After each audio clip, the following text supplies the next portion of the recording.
Good morning, everyone. Thank you for being so enthusiastic about all the OneTakes. I certainly enjoy doing them and getting to drive all of your cars. The list is very long, so if you want to have a OneTake done, you're going to want to make a wheel well profile and shoot it over to our Facebook page /The Smoking Tire, and maybe we'll drive your car in the canyon. So this is a 2011 Mazdaspeed3. I originally reviewed this car when it was new. If you want to see a video from 4 years ago, this one belongs to Oshin, and he is a member of the armed forces, and he's been kind enough to let me drive it. You can check out all his specific mods on Wheelwell, but the basic gist of it is it's been tuned by with Cobb software by a guy named Nissan, who is pretty well known in this community, and it's got coilovers, it's got good Dunlop tires, and it's got an alignment from a company called West End Alignment, which in LA is a really good alignment shop. They're really well known. So it supposedly makes 350 horsepower at the wheels, which is a ton. This thing already made enough horsepower from the factory to torque steer like crazy. Really short shifter, really notchy. Ooh, okay. Torquey. Wow. Wow, when you get in the power, it goes. It certainly goes. I can still feel a little of that torque steer. Man, this thing it's got some power to it.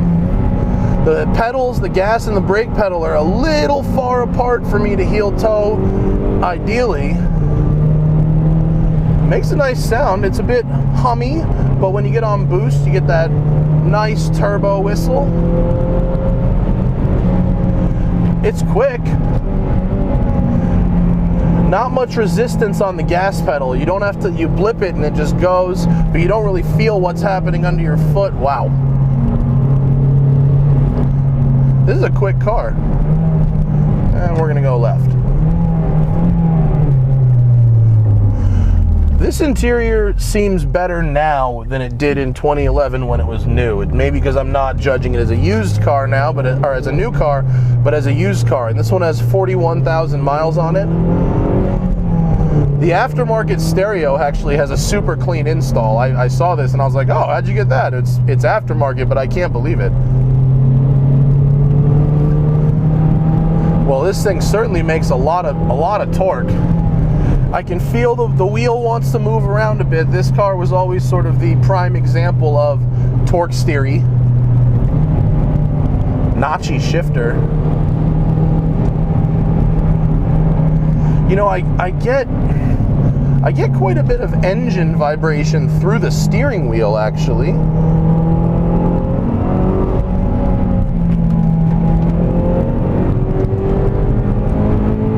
Wow. I'm kind of impressed here. It turns right in, really. Let's see a little turn in here. There you go. All right. A little bit of rub on the front end when I load it up there. Yep, there you go. Oh, yep. A little wheel spin when you get a hop on power. I was never a huge fan of the styling of this car, although, to be honest, once I got used to it, doesn't bother me anymore. The seats, I wish for some more bolstering. They don't hold me in as well as the Ford stuff does, although for 2011 they're decent. Wow. These brakes feel stock. They're okay.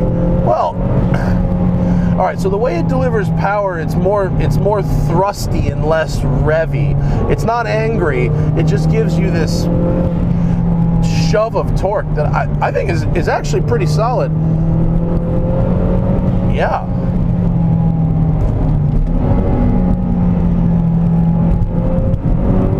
But it's still, the thing with the Mazdaspeed3 is, even from the factory, is it feels like it wants to rip the wheel out of your hand. It still kind of does that. It's not unmanageable, but it's also not the most desirable trait in a front-wheel drive car. We'll flip around here. Clear. How's the turning radius?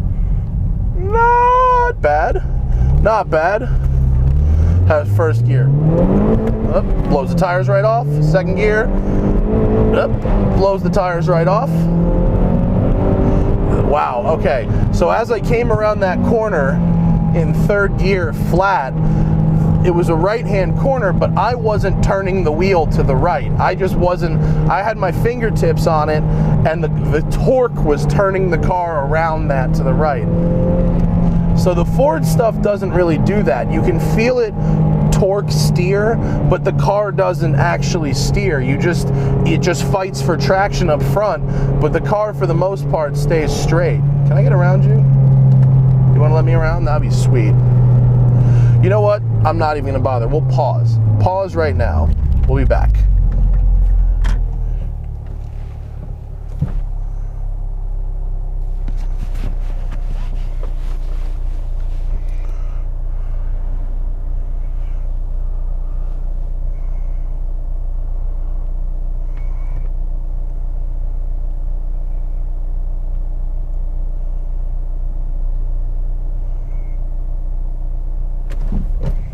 Unpause.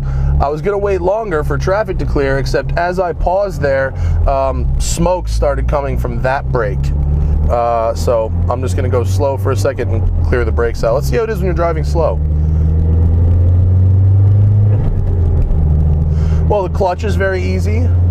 It's comfortable, as we know. I'm not small, and I'm pretty comfortable and spacious up here. The footwells are wider than the Fiesta, which is good. There's a little boost gauge there. Let's see how we do. Is it a 6-speed? Top gear, so 50 miles an hour, 2,000 RPM. That's flat. It's got nothing. It's got nothing from 2,000. Nothing. I'm still flat, not even accelerating. Okay, will I get power? All right, so you start to get boost right around 3 grand, but if you try and get into it before you get into boost, you've got nothing. So it's really a higher horsepower car as opposed to what they're doing now, which is that kind of low-end torque setup. How about uphill through this corner? How will we do here?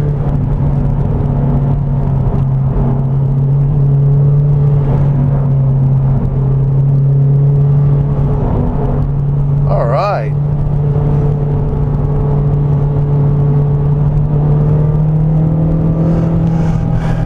It really does. You got to hold the wheel pretty tight to keep it from doing what it wants to do, and so it does what you want it to do. It's a strong engine, though.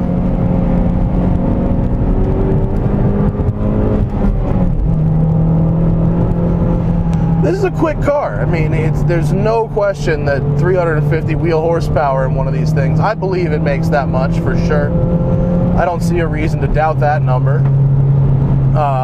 Oh, it's on E85. That explains. If you're wondering how to get that much power on a stock turbo, it's on E85, which means it will go through fuel at an alarming rate, which is what happens with E85 cars.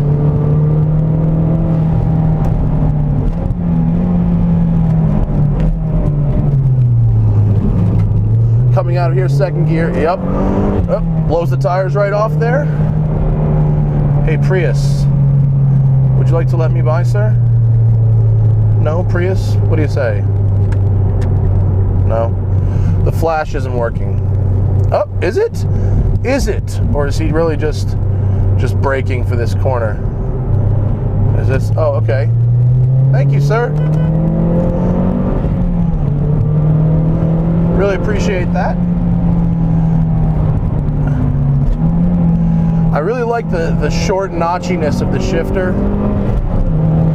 It's actually quite easy to get this car up to redline and not realize it. It sounds kind of the same no matter where you are in boost. It doesn't get louder as you get to redline. It's actually a pretty quiet car given the power.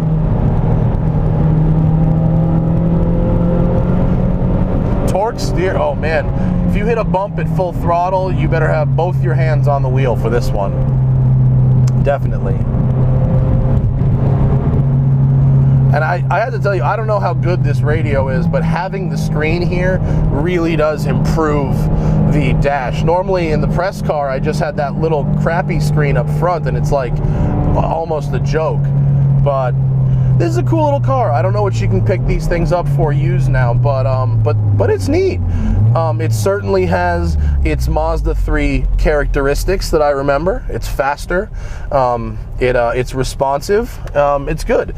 So if you want to see exactly what parts he's got in these, from suspension to tires and brakes and the tune and all that stuff, check out Oshin's wheel well page. There's a link in the description. And yeah, this was good fun. I will see you guys next time.